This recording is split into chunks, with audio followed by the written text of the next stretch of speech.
Hey, this is Rebecca Hart here at Faith, Hope, and Wellness, and we are going to be talking about the HPA axis. So we are going to be talking about the hypothalamus pituitary adrenal axis. So basically, what does this involve? It involves your brain, it involves your adrenals, and it involves your hormones. So you start off with, actually I didn't write it up here, but you start with cholesterol. Cholesterol actually produces hormones. So start with cholesterol, then you go into pregnenolone, which is the mother of all hormones, and then you go into progesterone. And so progesterone then is very, very important because it is the calming hormone. It helps women sleep. It also creates osteoblasts, and it helps regulate cycles, and it's very high in the luteal phase, which is the second half of the cycle, and helps women's uterus get thickened when they are wanting to be fertile and to get pregnant. Now, what happens during perimenopause is your progesterone will go out first. So what do? We give a woman progesterone. It helps them sleep. It can help with hot flashes. But the biggest thing I tell people is if you don't control your stress, what happens? Your progesterone will get stolen away by cortisol.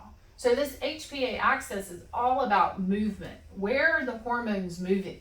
If they aren't staying in the position that they need to be staying in, like progesterone, it can be stolen away by cortisol. So if you're stressed and you're not in perimenopause yet, and you're having heavy cycles and you're very stressed and everything else, then this cortisol is stealing away your progesterone.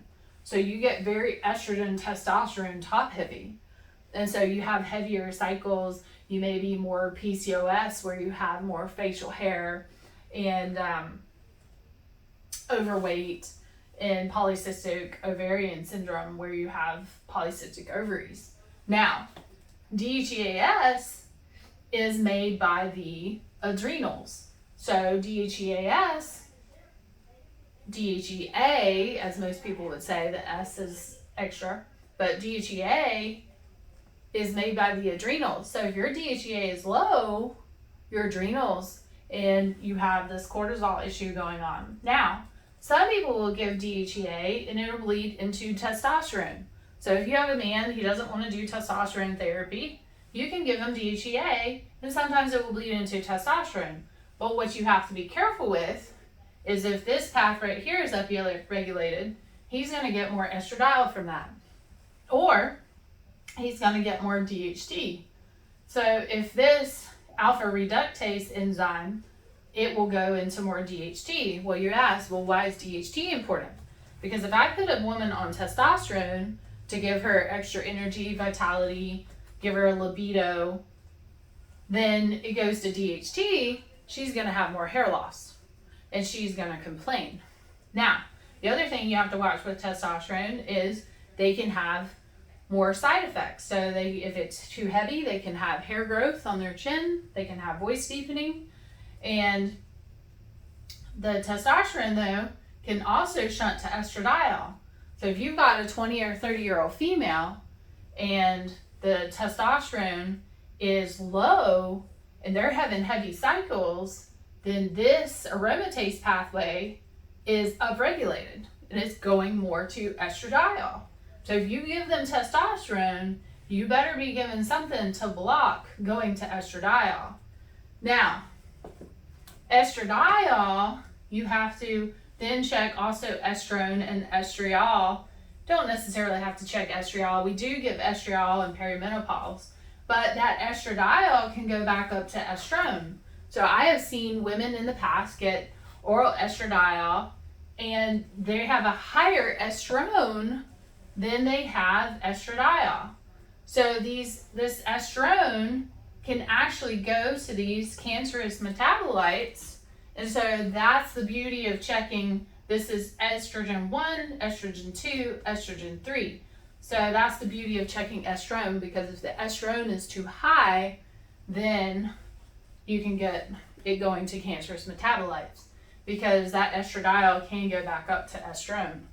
Estriol is a weaker estrogen metabolite, so that's why estriol is given in some creams and stuff because of the fact that it is a metabolite of estrogen, estradiol. So as you see, just because if you get a hormone of progesterone, testosterone, and estradiol doesn't necessarily mean it's going to stay put and stay exactly where it needs to be. It can move. So it can move down the chain. So whoever is doing your hormones, you need to make sure that they are staying put. They need to be checking a cortisol. They need to be checking a DHA. They also need to be checking something else called, I didn't put it on here because it's not on the pathway, but a sex hormone binding globulin, which invariably involves testosterone and estradiol because it does what it says it does. It binds up sex hormones. So hope this helps, because again, you need to make sure you know where your hormones are flowing, because not always in every person does it just sit in one spot. And so that hypothalamus pituitary axis, it moves. And so you've got to move with it, and you've got to flow with it too, for the person not to experience hair loss, not to experience heavier cycles, not to experience more hot flashes and those type of things. So if there's ever a problem, you need to look at the movement of the HPA axis. So hope y'all have a good week, and we'll see you soon.